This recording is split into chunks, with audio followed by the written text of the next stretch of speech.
आकाशवाणी भोपाल से प्रस्तुत हैं प्रादेशिक समाचार।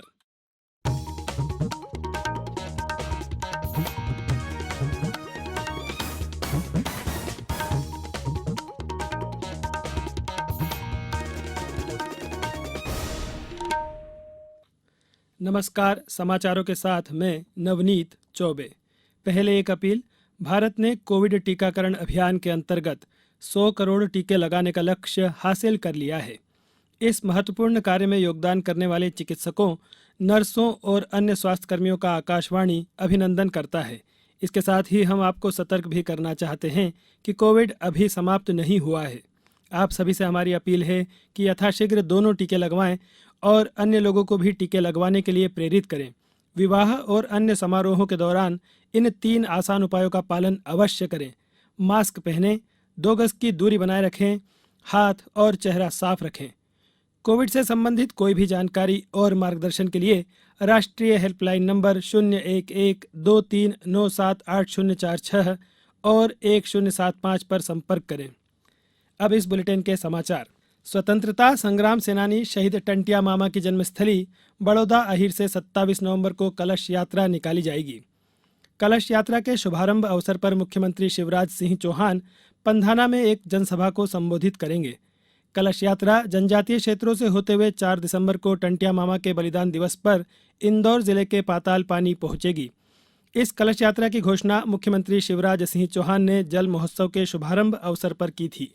सरकार ने प्रधानमंत्री शहरी आवास योजना के अंतर्गत 3,61,000 मकान निर्माण के प्रस्ताव पारित किए हैं।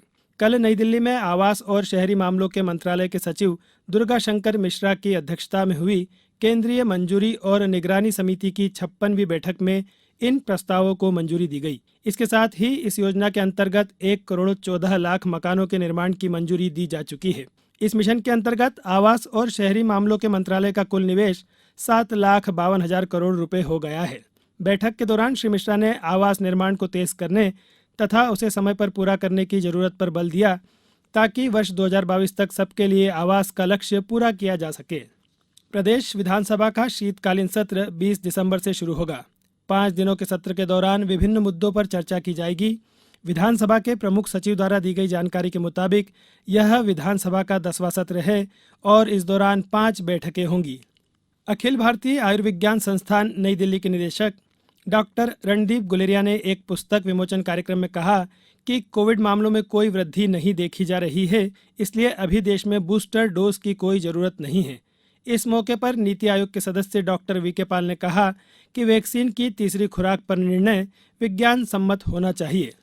मध्य प्रदेश ऊर्जा विकास निगम और solar energy corporation of India की संयुक्त company Rewa ultra mega solar limited द्वारा प्रदेश के आगर में 550 मेगावाट, शाजापुर में 450 मेगावाट और नीमच में 500 मेगावाट की सौर परियोजनाएं विकसित की जा रही हैं। मुख्यमंत्री शिवराज सिंह चौहान और केंद्रीय ऊर्जा एवं नवीन एवं नवकरणीय ऊर्जा मंत्री श्री R.K. सिंह की उपस्थिति में 1500 मेगावाट क्षमता की आगर शाजापुर नीमच सौर परियोजना स्थापना के लिए चयनित विकासकों के साथ 25 नवंबर को ऊर्जा के अनुबंध पत्र का आदान प्रदान किया जाएगा। इसके लिए एक कार्यक्रम शाजापुर के ITI ग्राउंड में होगा। चयनित विकासकों को लेटर ऑफ अवार्ड का वितरण किया जा चुका है। जूनियर हॉकी विश्व कप टूर्नामेंट में भारत पूल बी में अपने अभियान का आगाज कल फ्रांस के खिलाफ मैच से करेगा। ये टूर्नामेंट आज से ओडिशा की राजधानी भुवनेश्वर में शुरू हो रहा है। इस टूर्नामेंट में 16 टीमें भाग ले रही हैं। टीम इंडिया का नेतृत्व मिडफील्डर और मध्य प्रदेश के खिलाड़ी विवेक सागर प्रसाद करेंगे। वे भारत के टोक्यो ओलंपिक में प्रदर्शन के ऐतिहासिक मैच में कांस्य पदक जीतने वाली टीम का हिस्सा थे। हमारे भुवनेश्वर संवाददाता ने खबर दी है कि भारत को कनाडा, फ्रांस और पोलैंड के साथ ग्रुप बी में रखा गया है। इस मैच का आंखों देखा हाल आकाशवाणी से शाम 7:55 से FM रेनबो और अतिरिक्त मीटरों पर प्रसारित किया जाएगा। राष्ट्रव्यापी टीकाकरण अभियान के अंतर्गत अब तक 118 करोड़ 48 लाख से अधिक कोविड टीके लगाए गए। स्वस्थ होने की दर 98% से अधिक हो गई है, जो कि पिछले वर्ष मार्च के बाद से सर्वाधिक है। इस बुलेटिन में फिलहाल इतना ही। अंत में एक अपील, मास्क और 2 गज की दूरी, हाथ धोना भी है जरूरी। नमस्कार।